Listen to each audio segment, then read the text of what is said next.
ជំរាបសួរពុកម៉ែបងប្អូនទាំងអស់គ្នាថ្ងៃនេះមកទៀតហើយគឺមកជូនស្រូវមុននឹងចុះទៅជូនស្រូវយើងបកក្រូចខ្វិចហូបបន្តិចសិននាងខ្ញុំហេវពេកអញ្ចឹងមានតែហូបក្រូចបន្តិចសិនណា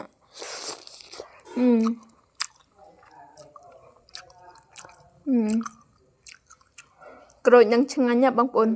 ក្រូចអីទេនេះដូចជាក្រូចខ្វិចឬក៏ក្រូចខ្លងនេះនាងខ្ញុំស្គាល់ទេផ្លែក្រូចឆ្មាទៅដឹងបងប្អូនអត់ស្គាល់តែផ្អែមឆ្ងាញ់ណារសជាតិហ្នឹងគឺថាផ្អែមត្រជាក់តែម្ដងហូបហើយមានកម្លាំង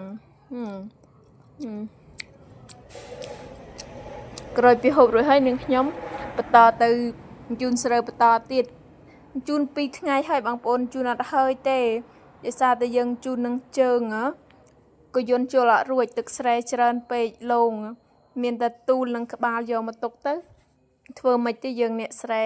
ទៅណាក៏មិនរួចពីស្រែពីស្រូវនឹងទេបងប្អូនទោះបីជាធ្វើការងារអ្វីក៏នៅតែធ្វើស្រែធ្វើចំការដែរដូចនាងខ្ញុំអីហ្នឹង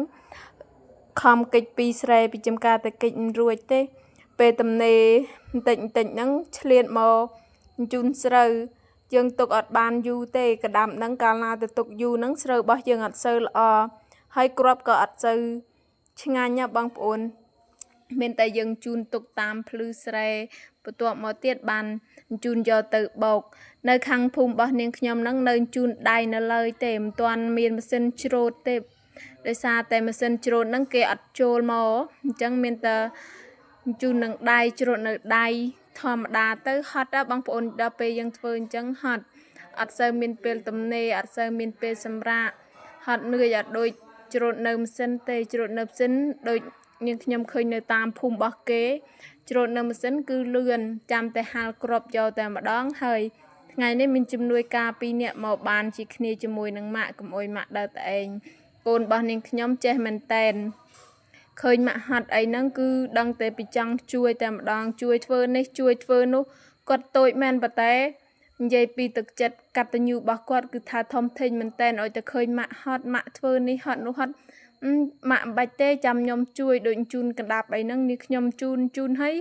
តាក់ជើងដួលព្រុសគាត់ឃើញនាងខ្ញុំដួលគាត់ថាម៉ាក់ជូនបៀតទៅឆ្ងាយទុកឲ្យអូនអ្នកជូនតែនាងខ្ញុំធ្វើអញ្ចឹងកើតទេទោះបីតែថាកូនកតញ្ញូកូនគាត់ស្រឡាញ់ម៉ាក់ក៏ពិតមែនតែអត់អាចថាធ្វើតាមគាត់និយាយបានទេគាត់តែងតែបារម្ភឲ្យតែឃើញធ្វើអីគឺដឹងតែគាត់ជួយគាត់ស្រឡាញ់ទឹកចិត្តរបស់គាត់ហ្នឹងគាត់ស្រឡាញ់ម្ដាយ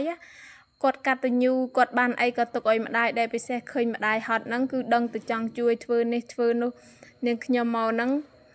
អត់មានបំណងថានាំគាត់មកទេតែគាត់ចង់មកតាមគាត់ឃើញយើងហត់អញ្ចឹងគាត់សុំមកតាមហើយនាងខ្ញុំនេះវិញមិនបាច់និយាយទេឲ្យតែមានពេលទំនេរដឹងតែមកស្រែអត់នៅផ្ទះអត់កើតទេស្រូវនៅពេញស្រែនៅផ្ទះមិនកើតមានតែមកជូនស្រូវរាល់ថ្ងៃ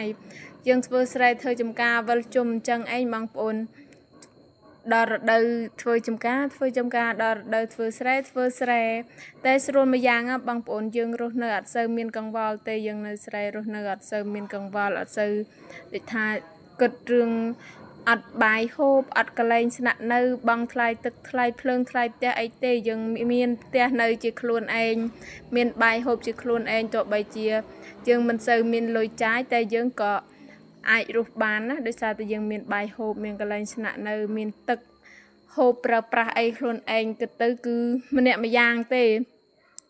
អ្នកនៅទីក្រុងក៏គាត់សប្បាយក្នុងការរស់នៅទីក្រុងទៅគាត់រស់នៅបែបអ្នកទីក្រុងទៅតែសម្រាប់នាងខ្ញុំអ្នកស្រែអញ្ចឹង